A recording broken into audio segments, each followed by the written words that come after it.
سلما په مسکا ځواب ورکړ ما کله پریښې اس زه وغورځولم وتښتېد.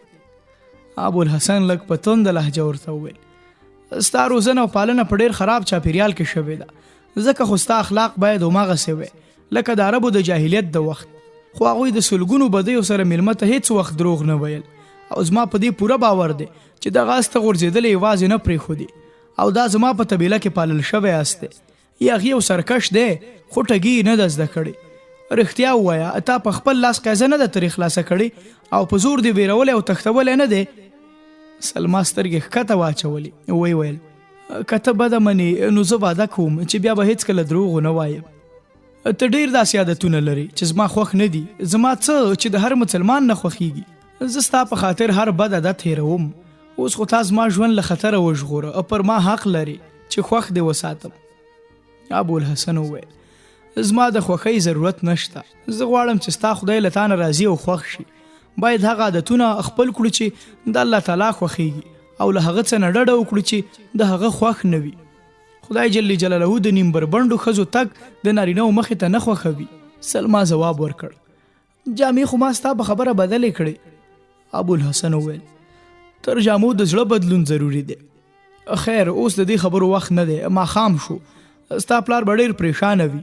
هغه د اصل راتګ نه د مخه ستا په لټون پسې راوتلی و.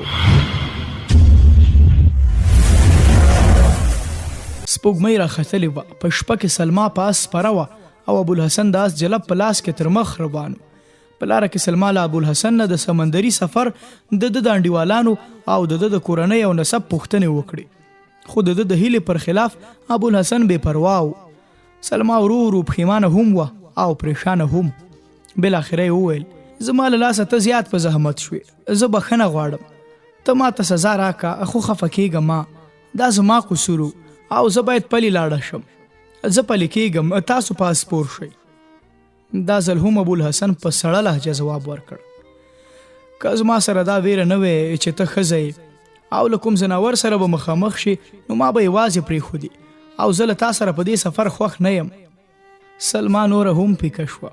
بیا یې وویل که هغه ښامار زه خوړلی وای ته به خفه شوی وی. ابوالحسن زیاته کړه یوازې ته نه که داسې پیښه له هر چا سره شوی وای زه به پرې خفه وم. سلما بیا وویل تاسو زما په خاطر خپل ځان ولې په خطر کې وغورځوو؟ د یو انسان ژوند ژغورل د هر مسلمان دنده ده. سلما تر ډېره وخته چوپ وه. له لرې د څو آسونو د پښو ترپهار واورېدل شو.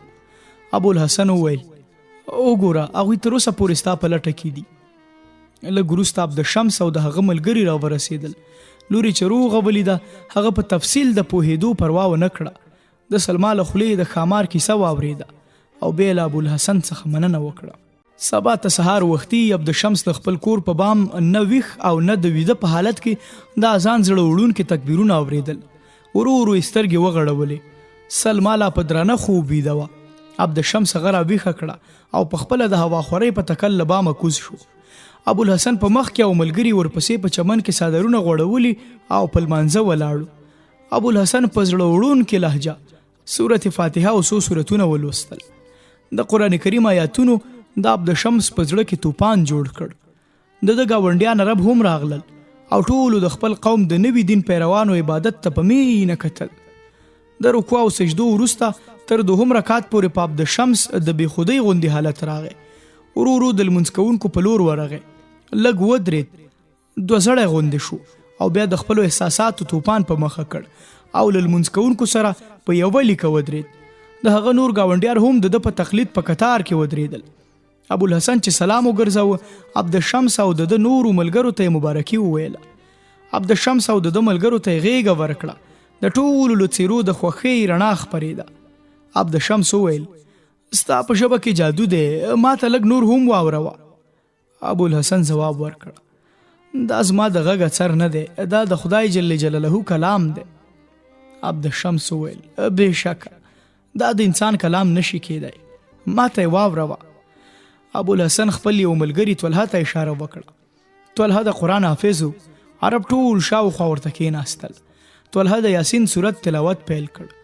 د قرآن کریم سپېڅلو الفاظو او د طلحه زړه وړونکی اواز عبدالشمس او د ملګري وژړول.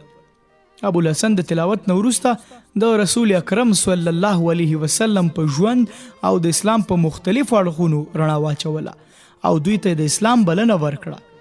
عبدالشمس او ملګرو یې له یوې مودې د اسلام د دین او حضرت محمد صلی الله علیه وسلم په باب ډېر څه اورېدلي وو.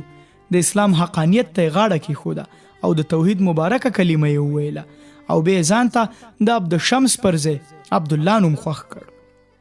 سلما چې د ناریال یې بې ونې ته ډډه وهلې وه او دا ټوله ننداره یې لیدله ورو ورو ورغله او پلار ته یې وویل پلار جانه آیا ښځې هم مسلمانېدلی شي؟ عبدالله وموسکل او ابوالحسن ته یې وکتل. هغه وویل د خدای جل جلاله رحمت نارینه او ښځو ته یو شان دی. سلما وویل زما نوم هم واړوئ زه هم مسلمانېږم. ابوالحسن ورته وویل ستا هم دغه نوم هم سم دی یوازې کلمه ووایه. سلما پاکه کلمه وویله او ټولو لاس پورته کړ او د دې لپاره یې د خیر دعا وکړه.